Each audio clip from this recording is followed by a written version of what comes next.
Friends, मैं धीरज मिश्रा। कल last videos में मैंने आपसे इंडियन पॉलिटी के क्वेश्चन शेयर किए थे जो हर 2-3 साल में रिपीट होते ही रहते हैं। आज मैं कुछ नए क्वेश्चन लेके आया हूँ। कल थोड़े बहुत के क्वेश्चन मैं आपसे रिवाइज कर दूंगा ताकि आपको थोड़ा रिवीजन भी हो जाए। कल हमने पढ़ा था प्रेसिडेंट ऑफ इंडिया। ये हमारे कौन से आर्टिकल के थ्रू बनता है? आर्टिकल 52, जिसमें अनुच्छेद 52 भी कहते हैं जिसको। इसमें क्या होता है कि आर्टिकल में 53 में दिया होता है कि राष्ट्रपति के क्या क्या कार्य होंगे, उसके पास क्या क्या पावर होगी। और आर्टिकल 54 में राष्ट्रपति के बारे में दिया होता है कि उसकी नियुक्ति कैसे होती है, अपॉइंटमेंट ऑफ अ प्रेसिडेंट कैसे होती है। फिर एक क्वेश्चन और आता है जो कई बार एग्जाम्स में पूछा जाता है कि आर्टिकल 57 प्रेसिडेंट को कैसे यूज होता है इसका। तो मतलब जब वो राष्ट्रपति जिसने अपना शासनकाल पूरा कर लिया हो और उसको लोग चाहते हैं कि दोबारा इसको राष्ट्रपति बनाया जाए, तो आर्टिकल 57 में इस चीज की व्यवस्था दी गई है कि उसको दोबारा रीगेन प्रेसिडेंट इलेक्ट किया जाता है। फिर मैंने कल आपको बताया था कि राष्ट्रपति ने अगर कोई गलत काम कर दिया या कुछ ऐसा काम कर दिया जो संविधान के खिलाफ है तो उस पर महाभियोग भी चल सकता है। तो उस चीज की व्यवस्था अपनी आर्टिकल 61 में दी गई है। उसके बाद से मैंने बोला था कि अगर किसी व्यक्ति को फांसी की सजा हो गई है या कोई उसको सजा होगी माफ करनी है, तो ये चीज पावर होती है राष्ट्रपति में कि आर्टिकल 72 के थ्रू वो उसको माफ कर सके।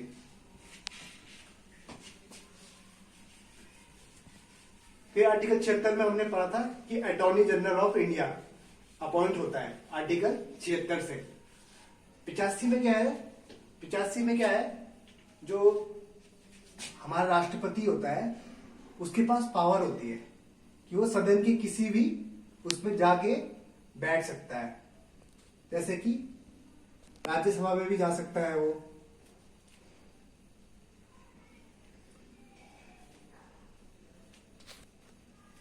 लोकसभा में भी जा सकता है।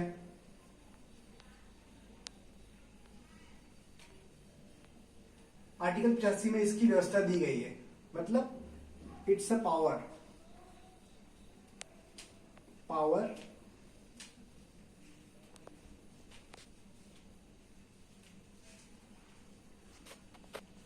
given by constitution।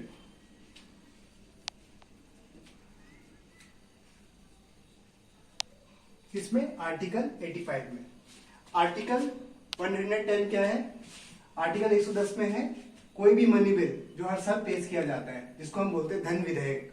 जैसे वो टैक्स रिलेटेड होता है,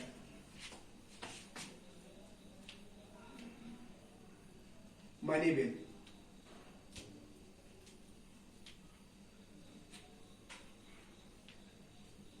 टैक्सेस एटसेट्रा। फिर आर्टिकल 112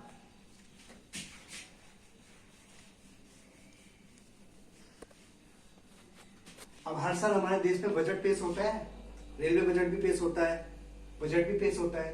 तो हर साल जो बजट पेश होता है वो इसी आर्टिकल के थ्रू होता है। Means budget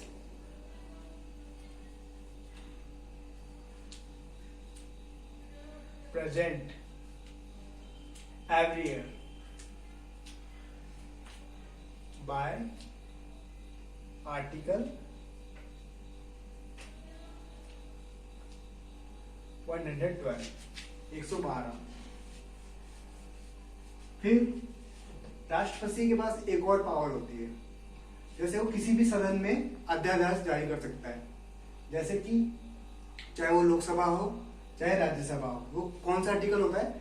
article 123।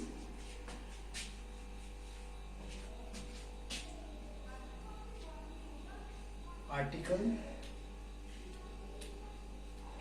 123 ordinance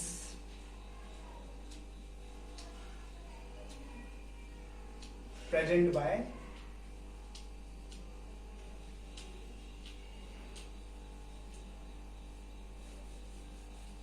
president.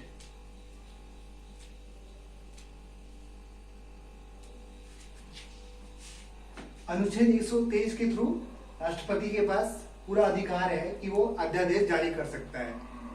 संसद के किसी भी सदन में, चाहे वो राज्यसभा हो या लोकसभा हो। दूसरा क्या था, अच्छा एक और चीज है कि राज्यसभा की व्यवस्था कौन से अनुच्छेद में दी गई है? संसद 79 अनुच्छेद 79 से संसद का गठन होता है। एस्टैब्लिशमेंट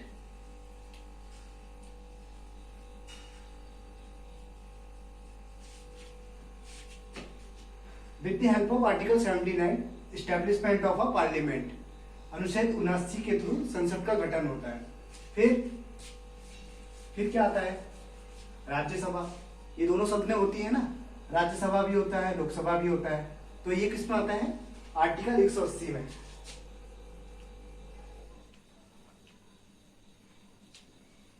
आर्टिकल 80 में, 180 नहीं, माफ करिएगा, Rajya Sabha.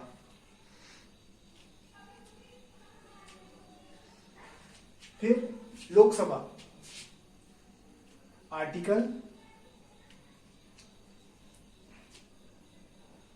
81 Lok Sabha.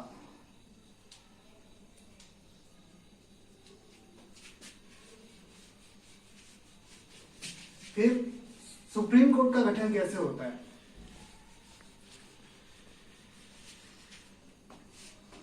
The most honourable court of India, Bharat का सबसे बड़ी अदालत का गठन आर्टिकल 124 के थ्रू होता है।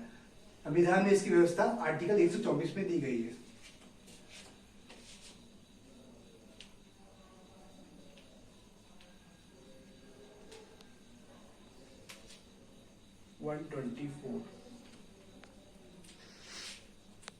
एस्टैब्लिशमेंट ऑफ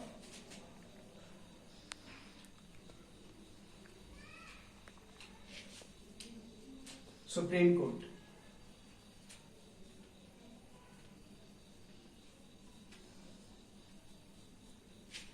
फिर जिस तरह राष्ट्रपति पे अगर उसने अपने कार्य कुछ ढंग से नहीं किया है, उस पर कोई महायोग लगा है, तो आर्टिकल 61 के थ्रू लगता है। उसी तरह अगर सुप्रीम कोर्ट का जज है और उसको ऐसा लगता है कि इसने ये कोई फैसला ढंग से नहीं सुनाया है या फिर उस पे कोई इल्जाम है, तो वो उसकी व्यवस्था आर्टिकल 124 में दी गई है। 124(1) में।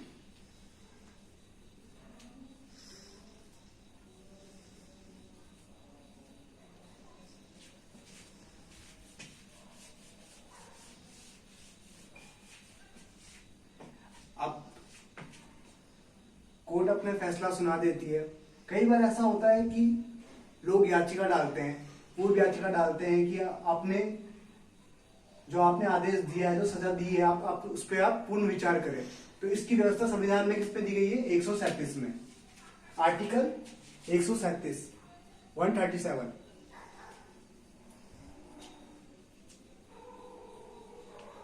री अगेन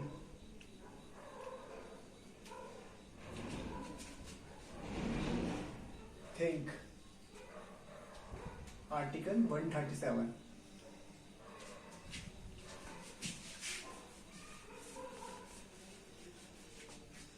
एक आर्टिकल बहुत इंपॉर्टेंट है जिसमें राष्ट्रपति कभी भी सुप्रीम कोर्ट से सलाह ले सकता है। इसकी व्यवस्था आर्टिकल 143 में की गई है। जैसे कई बार राष्ट्रपति कंफ्यूज होता है कि इस पे सहमति ले सकते हैं या नहीं ले सकते, तो संविधान में इस चीज की भी व्यवस्था दी गई है। अगर राष्ट्रपति सुप्रीम कोर्ट से सलाह लेना चाहता है तो आर्टिकल 143 के थ्रू वो सलाह ले सकता है।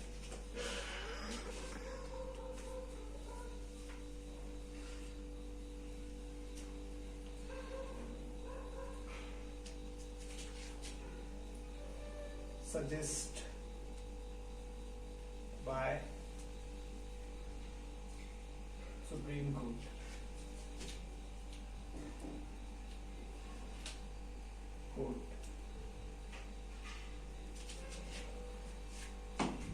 अब यह है कि जिस तरह संविधान में आर्टिकल 32 को संविधान की आत्मा कहा गया है, उसी तरह अगर कोई नागरिक जिसको ऐसा लगता है कि मेरे फंडामेंटल राइट्स का हनन हो रहा है, तो वो राज्य में भी जा सकता है। जरूरी थोड़ा है कि सुप्रीम कोर्ट में जाए। अब मैं उत्तराखंड का हूँ, चाहे आप दिल्ली के हो, चाहे आप पंजाब के हो, तो आप उस राज्य के हाई कोर्ट में जा सकते हैं। तो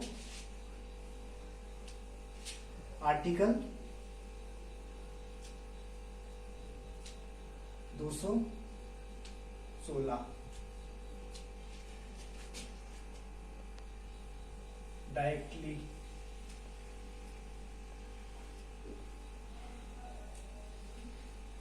prevent the fundamental rights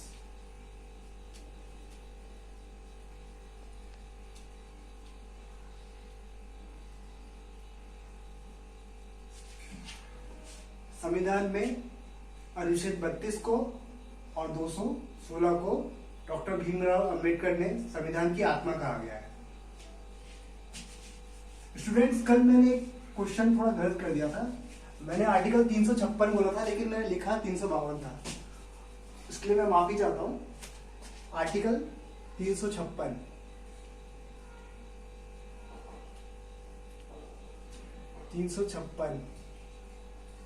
जिससे स्टेट इमरजेंसी लगती है।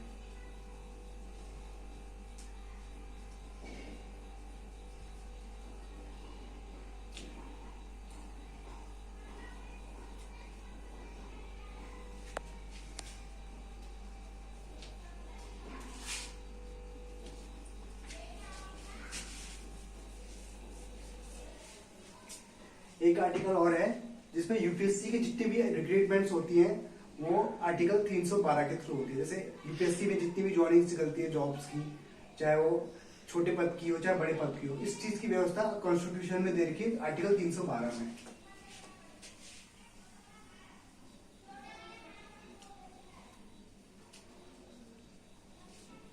Appointment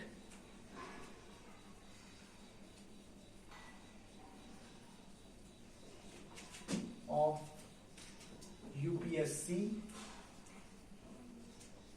posts. एक है अनुच्छेद 335 आर्टिकल 335 आरक्षण की व्यवस्था अनुसूचित जाति के लिए, चाहे वो एसटी हो चाहे एससी हो चाहे शेड्यूल्ड कास्ट हो, इसकी व्यवस्था है आर्टिकल 335 में।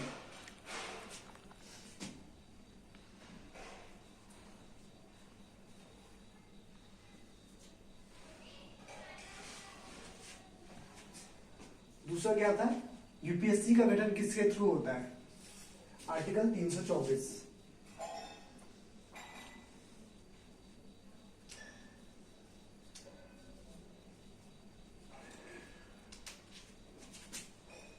एस्टेब्लिशमेंट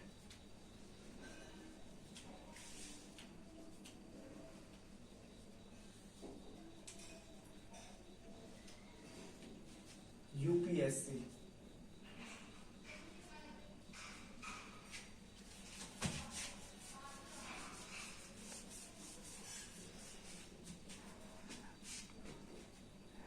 आज के लिए इतना ही। बाकी के कल जो भी इंपॉर्टेंट क्वेश्चन होंगे मैं आपको नेक्स्ट वीडियोस में बताऊंगा। उम्मीद करता हूं कि आज का वीडियो आपको अच्छा लगा होगा। नमस्कार, जय हिंद।